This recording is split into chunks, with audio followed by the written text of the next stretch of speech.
সকলে কণ্ঠের ভলিউম একদম কমাইয়া আস্তে করে বলুন আলহামদুলিল্লাহ। এই যদি হয় দরিকান্দির মানুষের আস্তে, জোরে কত? এইবার হয়ে যাক, যত জোর আছে সব জোর দিয়া পড়েন আলহামদুলিল্লাহ।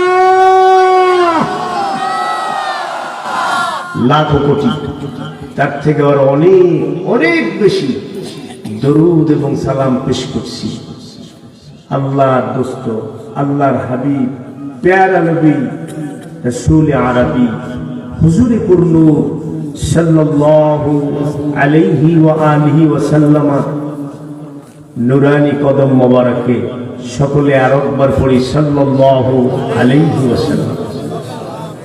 সম্মানিত সুধী, আমি এসে জেনেছিলাম যে আমাকে 10টায় যাওয়া হবে, তো আমি ওই রকম একটা জোগাড় জায়গা হয়েছিলাম, কিন্তু এখন রাত্র যা হয়ে গেছে তাতে অল্প কিছু কথা বলবো ইনশাআল্লাহ। আমি ওয়াদাই করলাম আপনাদের সাথে, আপনাদের ধৈর্যচ্যুত ঘটে এমন না খাওয়া বক্তা আমি নই যে মাইক পাই না আজকে পাইছি, কথা বুঝতেছেন? আপনাদের ধৈর্যচ্যুতি না ঘটে আমি সেই দিকে যথেষ্ট খেয়াল রাখবো ইনশাআল্লাহ। তবে আমার সাথে সকলকে একমত হতে হবে। মাহফিলে আমরা যারা এসেছি এটা কোনো তথাকথিত রাজনৈতিক দলের জনসভা না, ঠিক এই কথাটা সকলে একসাথে বলতে হবে। রাজনৈতিক কোনো বক্তব্য বা এর কোনো জনসভা, এইটা হচ্ছে জান্নাতের বাগান। এটা কি জান্নাতের বাগান? আমরা এখানে সেই মাগরিবের পর থেকে নিয়ে অনেকে যাইও নাই এমন লোক আছি না, আবার কেউ কেউ আছি গেছিলাম জরুরত সাইরে আবার কি করছি চলে আসছি। প্রিয় সুধী ভাইয়েরা আমার, মূল আলোচনায় যাবার আগে ছোট্ট করে আপনাদেরকে একটু লাভ শোনাতে চাই। এজন্য ভবিষ্যতে দিনের প্রোগ্রামগুলি যেখানে পাবেন অন্তত পরিপূর্ণ সময়টা ব্যয় করবেন। যদি আপনার সময় থাকে কখনোই দিনী মজলিসের টাইম নষ্ট করবেন না। কেন এই কথাটা বলেছি? ওয়ালা তাকুলু লিমান ইউকতালু ফি সাবিলিল্লাহ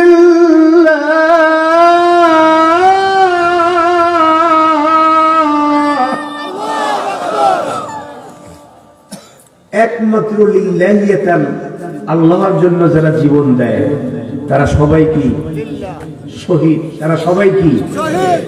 কিন্তু আপনারা আশ্চর্য হয়ে যাবেন,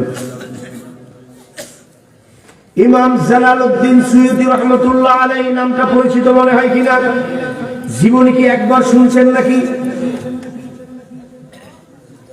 কারণ আল্লামা জালালউদ্দিন সুয়ুতী রাহমাতুল্লাহ আলাইহি তিনি এমন এক মহান ব্যক্তি, সরাসরি সজাগ অবস্থায়। আপনারা এখন ঘুমে আছেন না সজাগ আছেন?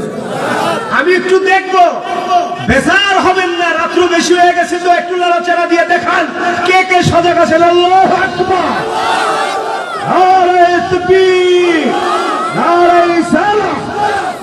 আপনারা যে সজাগ আছেন এবং সজ্ঞানে ধুইলে ধুইলে পড়ে যান না, তা প্রমাণ হয়ে গেছে। বলুন আলহামদুলিল্লাহ। আল্লামা জালালউদ্দিন সুয়ুতী রাহমাতুল্লাহ আলাইহি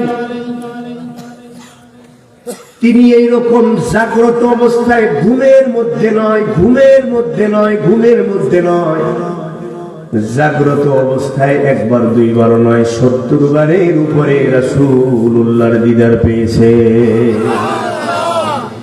সুবহানাল্লাহর আওয়াজটাও তাহলে বাড়ানো লাগে।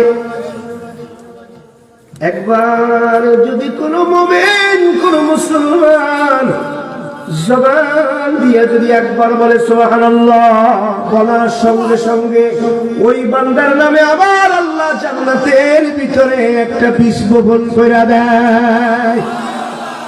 এই একটা লাগাইছে, এই আর একটা লাগাইছে। এই যারা যারা বলছে তাদের নামে আল্লাহর বেহেশতের ভিতরে ওয়াজ দরকার নাই, শুধু সুবহানাল্লাহ সুবহানাল্লাহ সুবহানাল্লাহ সুবহানাল্লাহ বলে ফজর পর্যন্ত কাটায়া দেন। দুনিয়ার লাভ আর করিয়েন না। এই শুধু সুবহানাল্লাহ বলার সঙ্গে সঙ্গে আল্লাহর জান্নাতের ভিতরে ওই ব্যক্তির নামে বীজ বপন করেন কে? সুবহানাল্লাহ যেখানে আছে মুখ বন্ধ থাকবে না, খুলবেন। সুবহানাল্লাহ বলবেন, এখানে বীজ বপন হবে জান্নাতে। প্রিয় বন্ধুরা আমার, ভাইরা আমার, আল্লামা জালালউদ্দিন সৈয়দ রহমাতুল্লাহ একবার নয় দুইবার নয় 70 বারের উপরে জাগ্রত অবস্থায় আমার নবীজির দিদার লাভ করেছে।